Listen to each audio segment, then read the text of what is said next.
I am not a financial advisor. These videos are all meant for educational purposes only. All complete Trader Academy videos are my personal opinion and perspective. Trading carries a high level of risk, and all results are your own responsibility. Please always demo first. Hey everybody, welcome back to CTA's Daily Review. Today's October 25th, Wednesday, 2023.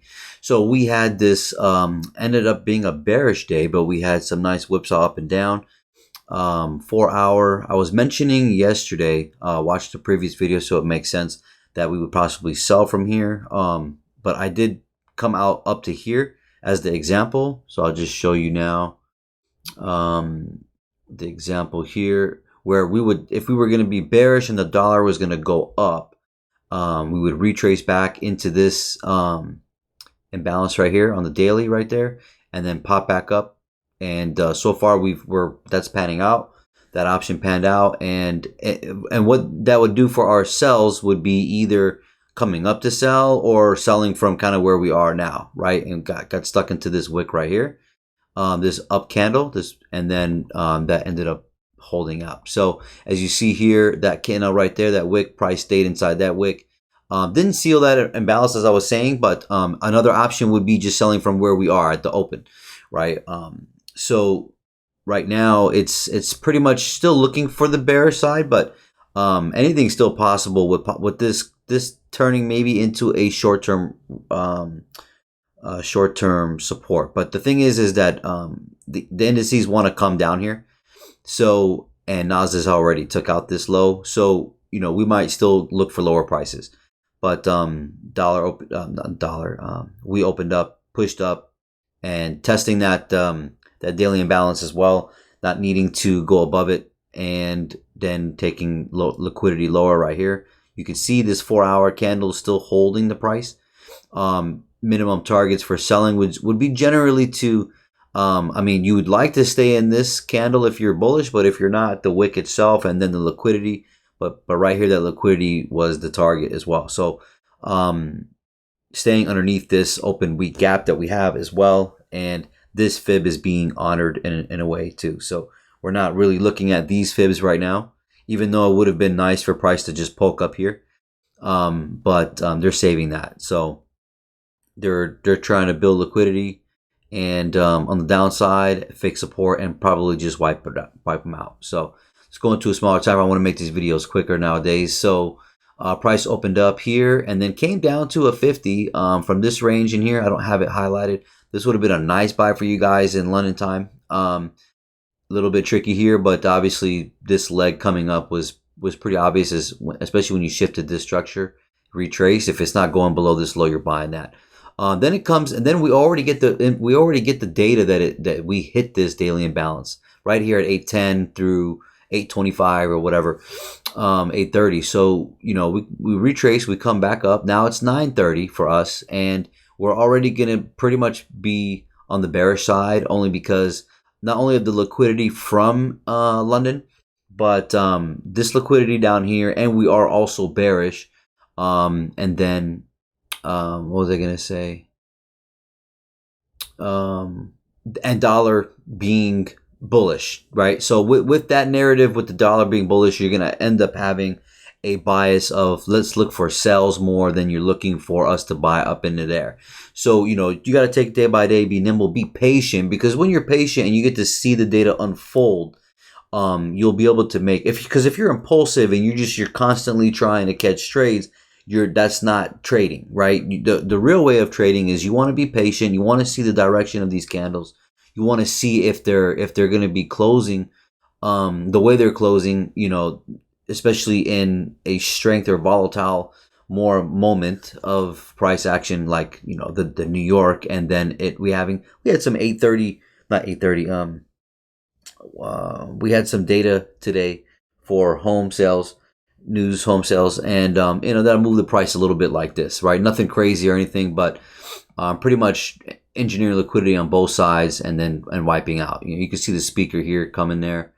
Well, you'd have to see it on this time frame better, but right here, this speaker here, higher high, higher high, higher high, and then lower low, lower low, and you're pretty much consolidating in this. I've been saying in the past week that the consolidation looks pretty good. As you can see, this this area right here. This is sort of like this pocket of price right here, but we're leaning more to the downside. Again, with dollar, depending on it showing continuous strength. So, and then paying attention to the actual candles themselves. You know what I'm saying? Like, when they close, you notice there's no retracements in these candles. So, this is a model of entering and showing strength. Especially with time, you want to allow 5 to 6 5-minute candles, or if it's a couple 30-minute candles. In this case, on the 15 minutes, 3 to 4 15-minute candles. Up here's 3 to 4 moving up. You can see the language of the actual candles closing, and trusting that that the distance of volatility will expand more than average, right? You're looking, where's your local liquidity? We already discussed this here, and down here they do come and wipe them out right there. And then you can see, even if you're looking at minor details like on the oversold area here or bought, you can see here that we had a high here, we have a lower high here. That's pretty much our 9:30 open. The 9:30 open is confluenced with the day open right there as well. So we just said that we tagged this, and we're sitting here in the middle again, and then confluences with the candles coming down. You if you're bearish, you want to get underneath this daily open to begin with, right? Not daily open, I'm sorry, this weekly open right here. See that? And so on. So all using this confluence. Even if you put a fib from here to here, the retracement, this will come to like a 70, I think. And you're still in this up candle right here. So you got all these things going on. You're like, man, that's so much shit. But the more you learn, the more you'll earn. So eventually, this is here sitting at a 70. We drop down. We take the liquidity. We're on an oversold area on the divergence indicator, and then good time to buy here. Wait for the manipulation to be done. You're expecting on higher. Well, I can go to 1 minute, but just trying to explain it from here. You can see the momentum here. If you're gonna get tagged at the last low, it's always generally gonna buy above that. If you're waiting, let me go to a smaller time frame. But if you're generally waiting here, see that wick right there? We treat it as a candle. It pops in. I'm not going sub minute, so I have to explain it from here. But if you were to not have catch that, you can put your entry right there at that close of that bullish candle and hope that it doesn't go underneath here. That's a bigger risk. You can wait for this next down candle to print its wick and retrace back. And then let me move this because this thing is always doing that. But just recall that you're in this last down candle here, that the price is below 50% of it. That's a good place to be if you're taking the trade.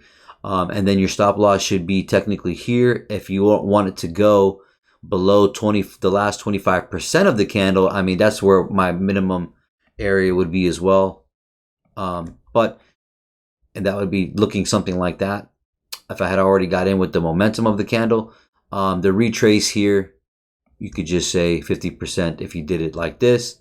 And then you're believing that you're not going to break this candle itself right there. That's another way to enter, not breaking this blue bullish candle right there. So that would be another way to handle it. There's many ways to do it, but this is like your last resort idea right there. So as soon as this candle even closes, you could say, okay, I'm even going to just stick with this, right? I don't want to break this candle if it's going to keep going bullish. You notice the next candle, it closes and it doesn't retrace. Next, this next bullish candle is strong, doesn't close. When it closes, you retrace. Yes, it goes below 50% of the candle itself. It did not come back in here. If you wanted to use it in an entry, your stop loss would have been here. And assuming that this would be a gap that stays empty, so you know that the strength is on the top side for momentum. If that wasn't the case, if you wanted to get in here, once you were in here, you could have got in with the close of this candle here, and then the price you expected to not go below this here, and then you could have then did this. You could have even done this if you use that last wick as an entry point, and then now that next candle dips into that wick, because we say that wick is also a down candle. boom, entry, and that would, you could put your stop loss here, or it could still be here, right? So there's many ways to skin this cat, many multiple ways of entries. And then, damn, I didn't mean to do that. So, and where am I taking this? Well, in general, I would like to take it. What is this doing? I would generally like to take this to somewhere to the gap here as a retracement. And the reason why is because if you take a look here, we did have, where was I here right now? I was, okay. Right here, you can see that S&P and NAS are weak. They're stuck in their candle of their imbalance. No movement above that. Here they got as high as this for their resistance as S&P, but weak volume. And it's also when the price is down here, for us it would look as a clear indication that this would be a minimum target. Even though if it goes up, that's fine. We don't need to have all the movement. But this is, for me, I have an open gap here, and this is good. If it stayed inside this imbalance, then I would have been stuck and it would have sold again, right? Like them. So this is why it's important to take the profit here. And if you look on the 15, you get to peek into this last down candle, this 15-minute. If it tags it, it has the right to come down. So, you want to take the profit. Anyways, if you're patient and you're letting the price print and you're waiting for this movement, this is how you're going to be successful. It's patience. It's really going to be patience. Even though I still took a loss here, right? Even though I still took a loss in here, it came another drive down. I'm okay with that because I understand that I know that we're going to return. And I have to use that lightly. I'm only doing that because we have taken a big piece of liquidity right there, right? So who's making money? We come down because of all the buyers, as we just mentioned, and then we're buying up because we want to wipe out some of the sellers. Basic price action knowledge of manipulation, in my opinion, that should be very common sense, right? But how far does it go? We don't know, right? And you have indications of these bullish candles closing the way they are and keeping price. And this is what's keeping you in the trade, obviously. So just be patient. And then obviously price comes up here, comes right back to wipe out the liquidity. Not a coincidence that it comes right to where we sold from, right? So, and you'll see it'll bounce back and forth constantly. Come back over here, wiped out the liquidity. We touch that daily imbalance low again. We come below it. We're using the daily open. This is this little thin zone right here. You can see from the open of this day, right there. And then even if you dragged this here, you can see that we're at the 70 right here. Even if you drag this out to here, and you're assuming that this is going to be protected, this is a lower low, lower high, and lower low. You thought this is a shift. Could it be? Possibly. I doubt it though. But this is just really coming back up and wiping out the liquidity. Still in the 88 area right there. But again, we're not married to this. We're just saying the ideas. I'm even going to delete this. The idea is that it sold off again. So over here, you're waiting for price to dip. You had an imbalance right there. You could have got in after it took this liquidity. That's risky. You could have got in once it made this imbalance. That this imbalance is sitting right at the open. For me, I need more confirmation here. And then the price ends up dipping back down, retracing back up into this block, tapping that open imbalance. 50% of that wick sitting right at this imbalance again. This little one, I don't have to draw it, but I guess I could draw it for you. I want to be done, to be honest. And I gotta go. Excuse the dogs. All right, so that right there, yeah, that's ugly. That should be in balance. Right there, beautiful, taps in. Okay, more confirmation. I can assume everybody can see it. That's why. And then this wick here now becomes a block in itself. This next bearish candle comes up and then closes, and then look how it taps right back into that wick. And it does not break that previous bearish candle. I got to move this. You see that? So I have to move it again. See that? See how this bearish candle pops in right there, and then boom, comes down, closes, and then the price doesn't come back above that candle. See how the price of the candles are closing and holding price. This is how this is a model of entry and theory that you can use, obviously, right? When the candles move, not just popping back into the previous bullish supply, but more of the price action. This is real price action, right? And where you taking this? My minimum goal was right here. I wanted to get underneath this liquidity with this imbalance right here. And could have even possibly went through, but they didn't. They bought back up right here. But this was a minimum target, and I'll show this trade only because this trade was not easy. That trade right there. Let me just show it right here, as you can see here. So we skipped that imbalance. We want more confirmation. Price does pop back in as the momentum of coming down with the price action of these bearish candles I was telling you. Then you're obviously getting in. This is a last resort. Not a last resort. You could have gotten plenty of play. You could have got in right there with that imbalance right there. But this price action is not easy. But at the same time, you got to use your confluence. You got to trust your analysis, and you got to be patient and let it show you what it's doing. And your game will change like dramatically. Right here, decided to wait because I knew we were going to tag that. It finally came, rushed through it, but we ended up making 2 more drives down and getting right into this wick. See that right there? And what is this wick? This is exactly where we bought. So if you take a look, remember, look where the price bounces. Bounces right into that wick. It's literally the exact same RR or management that I have right there. See that wick? See how the price tags it right here?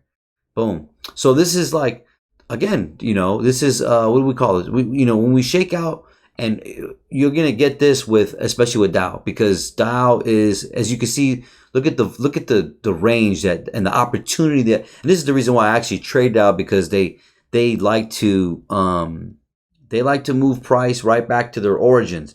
So, and their ranges are bigger, in my opinion, and also there's more of them, so you're getting more opportunity. Here you had, and this is also my sequence, is what I look for in a bearish day. It's a sell, buy, sell, right? And then the fourth trade could have been a buy, which this was a buy, right? We don't know if that fourth trade is going to keep going, or is it going to sell from here. And then you said this was a fourth trade, which is a buy, and the fifth trade was a sell, and we break through, right? With here, S&P and NAS, you can see they're more on the humbled side, I should say, especially S&P. You get the sell, buy, and the sell, right? That's the 3 trades, right? You don't have to take them all, but this is what I look for. I really want 2, 1 at minimum, and then 3 would be generally the max. Sometimes 4 is like, I'm focusing, it's really going. And we get all that accomplished in one day, but we get the divergence here with the crack, with Dow pops above here. You notice we don't have it here. This was also the confluence of the sell when we were up here, right? And then when you looked at dollar as well, as you can see, dollar we have the notion that we're going to be buying above. See it? It retraces at this imbalance and hits the 50% area and bounces up. See that? So we can see that we got bullish momentum for the entirety of the day. So with the entirety of the day that being the case, then the entirety of this day, I'm looking for a sequence of a sell, buy, sell, right? Or bearish, or just in general terms, bearish. Hope this is making sense. Super game though, yeah, crazy stuff. So again, we're consolidating. It's going to be very interesting where we're going to go from here. I mean, look at this. I mean, this is not really an ideal time to be trading also, but at the same time, we have lower objectives. And then if we look at NAS, we came into, now we're very close to that 50% level of that weekly imbalance, and you could see we're rushing for it. We had that nice retracement right there. Came to the 61 as almost 61. I'm sorry, not 61, 70, but got into that gap right there, and not much movement past this, but this was pretty nice. And then price rushed down. I'm talking about this fib right here. From this gap, price rushed down, cleared all the liquidity out, and then all today, and came below that low, and then shy of that 25%. I'm sorry, 50% level, And yeah, so they're not. I think it's going to be a slow grind a little bit to down here, and it's going to be a little bit weird, man. It's not ideal to be stuck in this predicament at this point, right? Can we get Let me just try to end this video. Shit, 20 minutes. All right, so I got to be going to the gym with my girl. That's why. What was I gonna do here? So what could this do, right? We have the rest of this week. Can we just come down for the rest of this week? Type of idea where we're doing this. I don't know, right? As far as selling goes, especially if dollar keeps moving, right? So let me do that. Pair that with dollar. Well, that's too much work. I'll just say if dollar's going up, but otherwise, selling wise, this can retrace since we made a new low. Let's just say, I don't know. This is extreme to me in a way, but I don't know. We'll see. Maybe something like this, or we bounce up like this.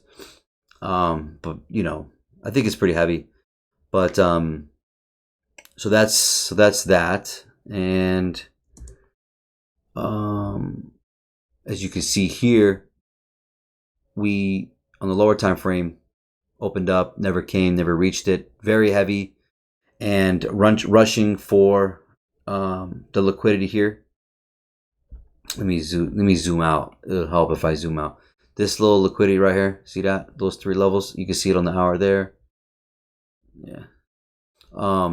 Rushing for it, coming below here, coming into this price action right here. See this right here? Well, obviously the low here, and that's at the 25% level. It was already in right here. If you look here on the 1 hour chart, 25% level right there, how it was bouncing from there. So you're gonna want to it's already pretty shallow for Nas, and Nas was showing the real weakness to me because these lows were pretty close, especially when they sold. They sold very easy. They sold from right here at the 930 really easy. Instead of us, we had to get a bunch of bullshit going on. But we're inside this gap right here, and sure enough, rushes down below, and then bounces off of this this weekly gap, and then retraces back into the current week gap right here. Taps right in there, and then sells off. This is another phase of a distribution right here, and so I generally would count this as one, but you can count this as the first one or the second one, right? So price breaks down, and then comes down here, and then just sits here for the rest of the day. So as far as Dow goes, again, I showed you that that divergence right there. We do have one right here, but I don't really trust this one. I don't really trust this. What am I doing? I don't really trust this. So with a higher high here, and we have lower lows here, price can push back up. The daily imbalance is in question for me, because as you can see, Dow can reach anywhere very easily. It reaches easier than the other assets. So getting up here is no big deal for them, right? Obviously, but we'll see if this divergence here pushes us up. But I believe that this is strong enough to keep us down. Right here, we'll see, because this price action for them is pretty far away, but for us it's easy. But we'll see. I don't know. But what I'm looking for with Dow as well is, to be honest with you, we could come up right here. We could come back up into here and then just push down. This is assuming that the dollar is still going up. So, from here, or even, even right here, literally, we just kind of just open up and go for it. Because in this range right here, from here to here, I'm sorry, this up here, this range, from here to here to here, we want to see some lower activity here based off that range. And if not that range, then from here, which is this fib right here, from here to here, I didn't get a 50 yet, but it can still go through and then retrace back up, which I would then be dragging this to, like, to give you an example, like something like this, where we come down and then we bounce back up here. I have no problem coming up here or even fucking up here, to be honest. But at least give me a range that looks clean here to then retrace back up. Just basic structure is what I'm looking for. And then I could see us coming right back to this 50 here. Who knows? I'm just projecting. I shouldn't even go that far, but I'm just trying to get the logic here. So other than that, I need to end this video. I hope this helps. You guys take care. Until tomorrow, God bless.